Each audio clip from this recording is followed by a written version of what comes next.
Hi friends, నా పేరు Venkatesh. Welcome to YouTube channel chill bro updates 2.0.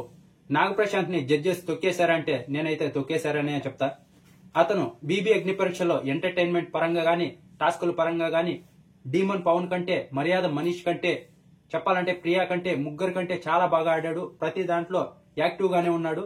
గెలిచాడు కూడా టాస్కులు కూడా చాలా. అతన్ని తీసుకోకుండా ప్రియా అయితే వదిలేయండి. ప్రియా కూడా కొన్ని టాస్కులు గెలిచింది, కొంచెం యాక్టివ్ గానే ఉంది కాబట్టి వదిలేయండి. మర్యాద మనీష్, డీమన్ పవన్ కంటే నాగప్రశాంత్ ఎంతో బెటర్ వీళ్ళిద్దరి కంటే.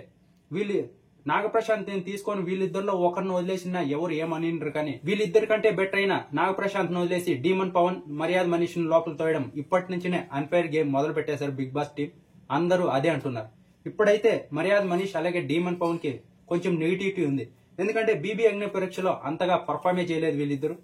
నాగప్రశాంత్ అయితే చాలా బాగా పర్ఫార్మ్ చేశారు. వీళ్ళందరూ కూడా బాగా ఎంకరేజ్ చేస్తూ వచ్చారు. జడ్జెస్ కూడా ఖచ్చితంగా జడ్జెస్ లో ఒకరు పంపించేటు కంటే నాగప్రశాంత్ ని పంపిస్తారనుకున్నాం, కానీ జడ్జెస్ మిగతా ఇద్దరు ఎవరైతే ఉన్నారో వాళ్ళు డిజర్వ్ పర్సన్ లోపల దోలారు. లాస్ట్ లో శ్రీముఖి వచ్చింది, అభిజిత్ వస్తాడనుకున్నాం, రాలేదు. అప్పుడు వచ్చి నాగప్రశాంత్ ను పంపించాల్సింది మర్యాద మనీష్ని దోలాడు. అది ఏం లాజిక్కో మనకైతే తెలియదు, చూడాలి. ఒకవేళ నాగప్రశాంత్ వెళ్ళింటే చాలా బాగుండేది, గేమ్ మీద ఇంకా ఇంట్రెస్టింగ్ వచ్చేది. డిజర్వ్ పర్సన్ లోపలికి వెళ్ళాడని, కానీ వీళ్ళు ఇలా చేశారు. అప్పుడు కాదు పాట వేసింది, నాగపాము కాటేసింది అని. వీళ్ళు ముగ్గురు కలిసి నాగప్రశాంత్ కాటేశారు. ఇప్పుడు వేయాలి పాట. చూద్దాం, ఇంకా వైల్డ్ కార్డ్ ఎంట్రీ ఉంది. వైల్డ్ కార్డ్ ఎంట్రీలో పంపిస్తే మాత్రం చాలా బాగుంటుంది.